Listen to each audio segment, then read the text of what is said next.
Your first comic coming to the stage. He just was recently featured on NBC.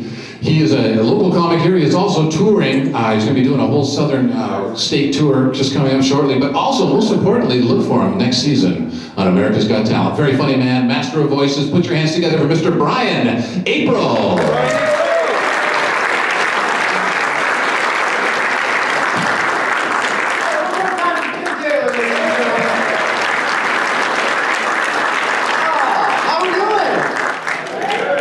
Excellent. I am celebrating a little something tonight. Beginning of last year, 2018, I decided I was going to lose some weight and get into shape. And I'm happy to say I stepped on the scale this morning. I am officially down 157 pounds. So, thank you. Thank you. That's nice of you. Some of you are like, that's really good. And I see some of you looking at me like, how fat were you? Because you're still kind of fat. Yes, at my heaviest, I was 404 pounds. Yep. Some strange stuff happens at 404 pounds. I know Jim was talking about it. You ever step on a scale and see smoke? Like Jim, I watched my scale die right before my eyes. It flashed ERR, ERR, and faded to black. And my wife was like, oh look, it's airing out. And it's saying, it's not airing out, it's crying out. So yeah, I'm glad that I've lost weight. I found out I was fat in a very bizarre way. I found out because I dropped something on the floor. And I was just like, ah, crap. Honey, do we need that?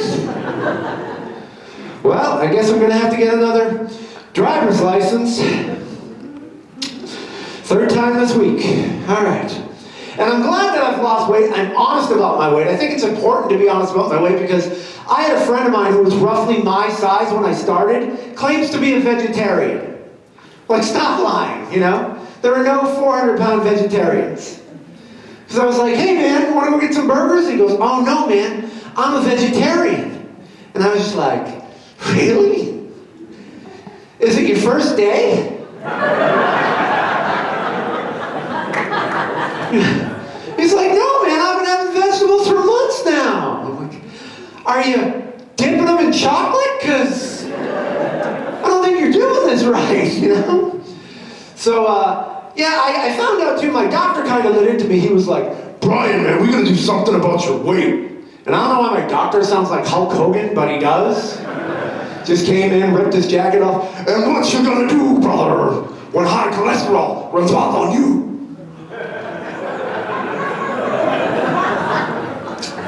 Now he did, he goes, based on your height, Brian, and your weight on the BMI chart, you're what we consider super morbidly obese. Yes, I was like, super morbidly obese? Like, sir, that is the worst superhero ever. You know, what am I running around in a cage? Just, I'm super morbidly obese, man. With my trusty sidekick pizza delivery boy. And my arch enemy, broccoli. You know, what kind of superpowers do I have? We have all this leftover food at the party. What are we gonna do? I come running in, have no fear.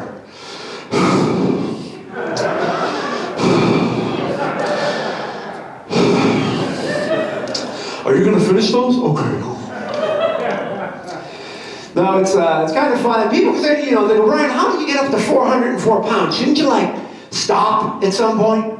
You know, and I probably should have, but my problem was Homer Simpson was my nutritionist. Yeah, so I'd wake up in the morning and my brain was just like, oh, for breakfast, I'm gonna have half a dozen donuts. And my wife was like, that is not a balanced breakfast, you know. All right, I'll have donuts and bacon. Smithers, I bet you ordered those with a Diet Coke. Excellent. That's fabulous observations, sir, fabulous. Well, Brian, your stomach's nice and squishy. Yes, okay, so yeah, it's fun. The other thing I found out too was I had an unhealthy relationship with food. Like, if you've ever dieted, you know there's one food that always like calls to you. And for me, it was chocolate. I'm a huge chocoholic, right? And chocolate, like, we had to split up. That's how bad it was, you know? But chocolate will still call to me at like 3 a.m. like a drunk ex, just like, hi, Brian. what are you doing? I'm like, oh, leave me alone, Chocolate. I just thought maybe we could get together like the old days. I'm with Broccoli now. Yeah, but are you happy? Broccoli's boring. You ever sneak broccoli into a movie? No. So yeah, what I ended up doing was I lost some weight on my own, and then I got gastric sleeve surgery, which is this 2-hour surgery where they remove about 85% of your stomach.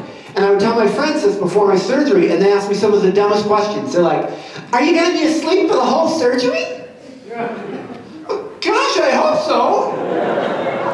What am I going to do? Hand them stuff? If they're cutting out my stomach, what am I going to entertain them with Family Guy voices? Just, hey, Derek, what are you doing? Hey, Peter, check it out. They're cutting out your stomach. Giggity, giggity. All right. Hey, Peter, your stomach's on the table. Oh, you nasty, leaving his stomach on the table. You nasty. 6 people watch Family Guy. Okay, that's good. That's funny. Those of you who knew were laughing. The rest of you were looking at me like it was a screensaver. You're like, I don't know. So yeah, I tried to exercise a little bit, and by exercise, I took Taekwondo for a while, a martial art. I took that for a bit, and by a bit I mean one class. It was an online class. Yeah, apparently they don't like plug you in like they do in the movie The Matrix, you know what I mean? You don't come out all Keanu Reeves like, well, I know Kung Fu. So what I ended up doing was I skipped the martial art and I ate hot Cheetos instead. It's way easier. Because if you say it fast enough, it sounds like a martial art, hot Cheeto. I know hot Cheeto. And it's funny, I had to lose weight. They wanted me to lose weight for my surgery. And I found this out. This is a true story. The first week I tried losing weight, I got a wellness check-in phone call from Domino's Pizza. That's a good moment in life. They were like, Brian, you haven't ordered in like 3 days. Are you okay?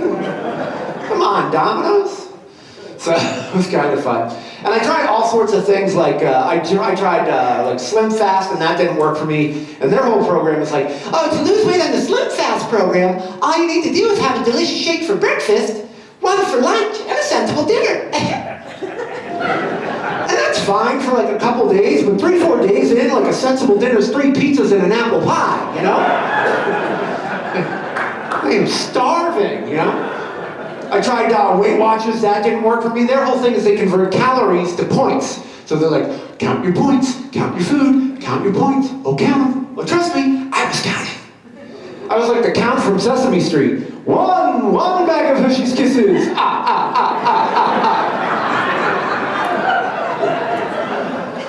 Two sleeves of Thin Mints.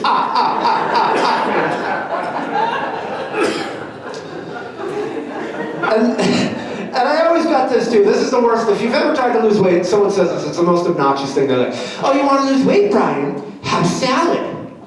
Have salad. Salad. Have you tried salad? Salad. Fill up on salad. Yeah, nothing fills me up like a big bowl of dead leaves. Oh, tasty, you know? And I can prove to you that salad's terrible. You know those jelly beans that supposedly have every flavor in the world? Yeah, no lettuce flavor. They have disgusting flavors, which means they took that over the lettuce. So they get down to like 2 or 3 and they're like, you want to do, I don't know, lettuce? And they're like, can we pick earwax instead? I like earwax. Earwax is way better. So, I think it's always been interesting for me. My weight, you know, fluctuated before my surgery. Like most people here, I'd gain or lose 100 pounds. And my mood towards dieting was like influenced by whoever was president at the time. So like when Obama became president, I was really heavy, and my brain just kind of went, Brian? need a little hope and change in your diet. Yes, you can. And I don't know why Obama sounds like a sleepy airline pilot at all times. Have you noticed that? Just, ladies and gentlemen, this is your captain speaking. You are now free to move about the country. Anyway, so I was losing weight and I was doing fine, and then Trump came into office and my brain just went the other way. It was like, we're going to make Brian fat again. He's going to be huge. We're going to build a wall made out of fast food restaurants, and the taco shops are going to pay for it. I promise you. Thank you. Now that I'm losing weight, people want me to do things, they want me to be active and stuff, and everyone's trying to get me to go camping, and I hate camping. I can't stand it. And they always say to me, they go, oh, you know, your problem is, you've never had a good experience camping. I'm like, that's exactly my problem. I've never had a good experience camping. They're like, oh, you'll love camping with us. We're fun, we're great. Oh yeah, what are we gonna do? Well, first, we're gonna march 10 miles into the woods. We're gonna set up at a little place called Mosquito's Landing. It's lovely this time of year. It overlooks Ebola Lake. It's beautiful. And then late at night when you're trying to sleep and it's pitch black, you get to play a fun little game of what the heck was that noise? Do you guys know that squirrels and bears sound the exact same thing in the dark? It's terrible. And then they always, the bugs. I hate the bugs, the insects, and they're like, oh, don't worry about that. We have this organic gluten-free bug spray. Oh yeah, does it work well? It doesn't work at all. It just seasons you for the bugs. In fact, stand by the smoke. They love mesquite flavor. You know, and I'm just standing there and I just get madder, angry and angry and just swatting away at the bugs. 15 minutes later, I look like I'm an old school tap dancer, just like...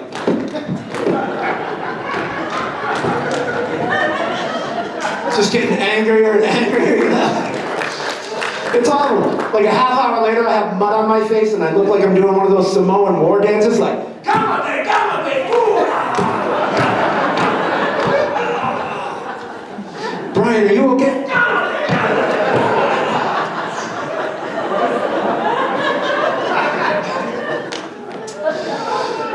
So yeah, I don't go camping much. Some of you may have noticed this about me already. I actually have facial paralysis on the left side of my face. I got it a few years ago from this thing called Ramsay-Hunt syndrome, and I'm better now, so don't feel bad. And Ramsay-Hunt doesn't even sound like the name of a medical condition.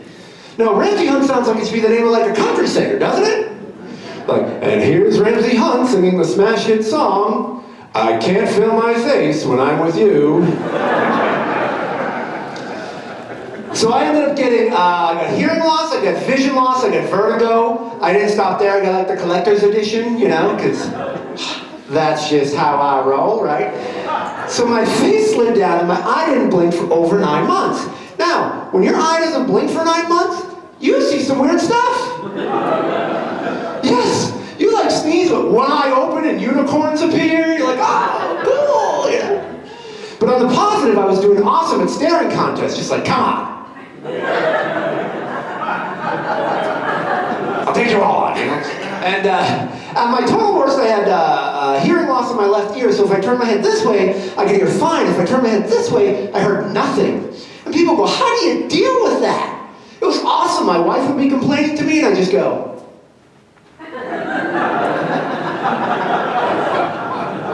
Yeah, she just went around to the good ear. She was like, don't you turn your head on me. Sorry. And I still have paralysis, so like parts of my mouth don't work properly, and this eyebrow doesn't raise, and people go, oh, that stinks, you can't raise both eyebrows.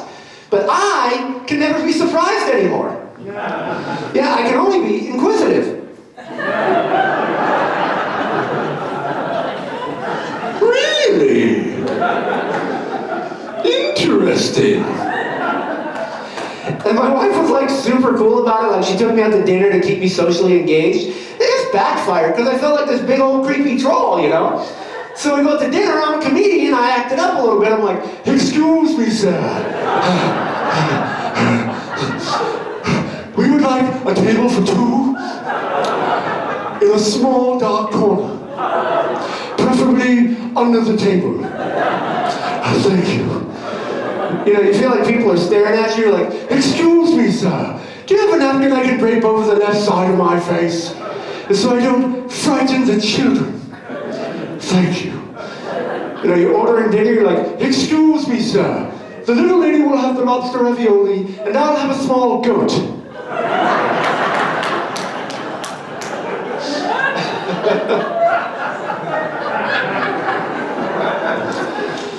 Yeah, it's true. So my wife and I, we play a lot of board games with our friends. That's how we get our physical activity in.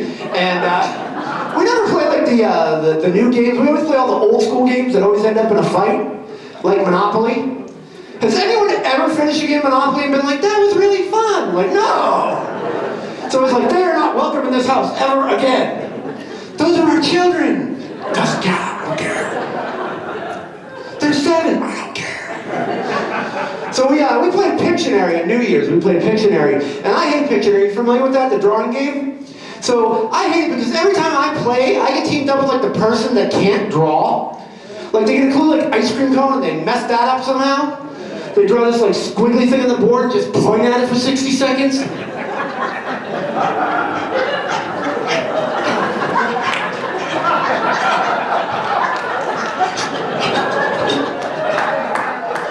And they start getting mad at you because you can't figure this out, you know? Like, dude, draw something, draw anything, like, help me out. So instead of drawing more, they just circle it really fast. So they're going, hey, thanks for helping out, Da Vinci, you know? Then whenever it's my turn to draw, I get the worst possible things. They get all the easy stuff like door or window. I get up there and I get words like viral meningitis. Like, come on! I don't even know the symptoms. I already got a guy bleeding out of the eyes. Does this help anybody? Yeah. Let me bleed out of the eyes! So yeah, that's an old joke. I was going to stop doing that joke, but true story, when I got sick with the facial paralysis, I also got viral meningitis. So now that I know that my jokes come true, I'm going to do material about winning the lottery. I did, I play all the time. Remember those 1.6 billion like 2 months ago? Oh, if I won $1.6 billion, I would buy every single ad at the Super Bowl this year. And the ad would just be me standing there counting my money like, hey!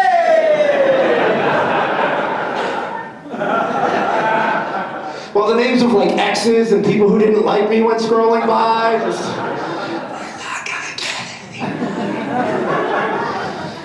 So yeah, like Jim, I also get some telemarketers calling me, and instead of doing what he does, I do things different. I do impressions for them. Like I've been getting these calls for solar panels, and they're driving me crazy, so I started doing impressions. So I do the Liam Neeson phone call from that movie Taken.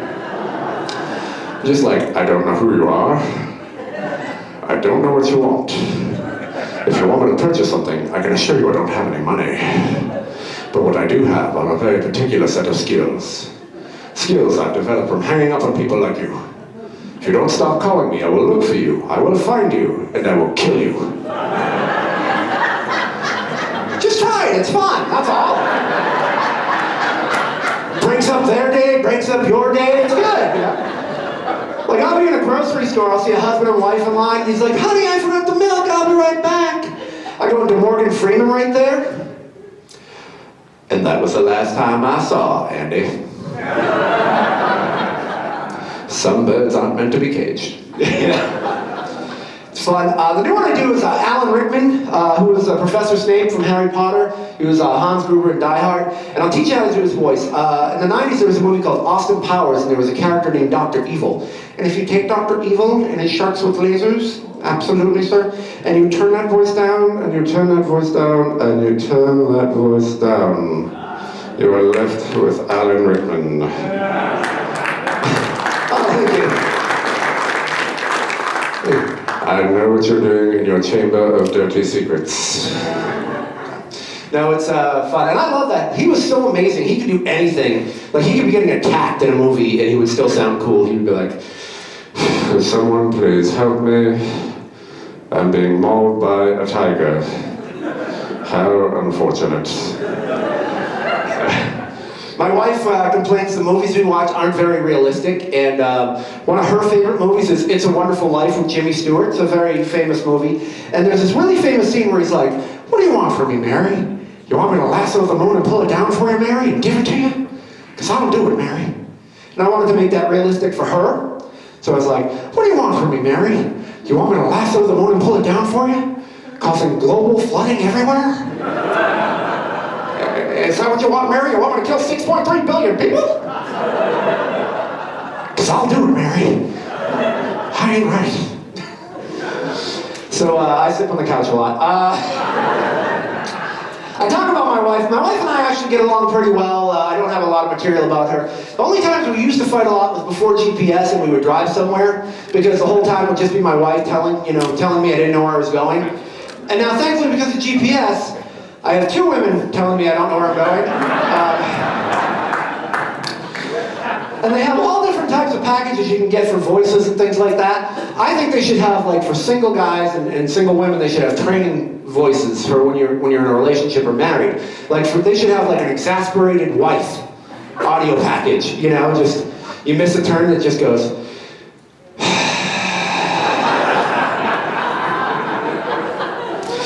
rerouting. And they can have one for the guy, for the women too. It'd be the stubborn husband version, right? You put the address in, and the voice just comes on and goes, I know where I'm going. And then it just shuts right off. Anyway, so yeah, that would be kind of fun. You have to go to a gas station to get it restarted. So, my wife actually argued with the GPS when we first got it, which was kind of an awkward situation, because she was just like, it said like turn left on Main, and she's like, no, you go like 3 more blocks, then you turn. Like, don't listen, that's so stupid, what a waste of money. And so, of course, the GPS was like, rerouting, right?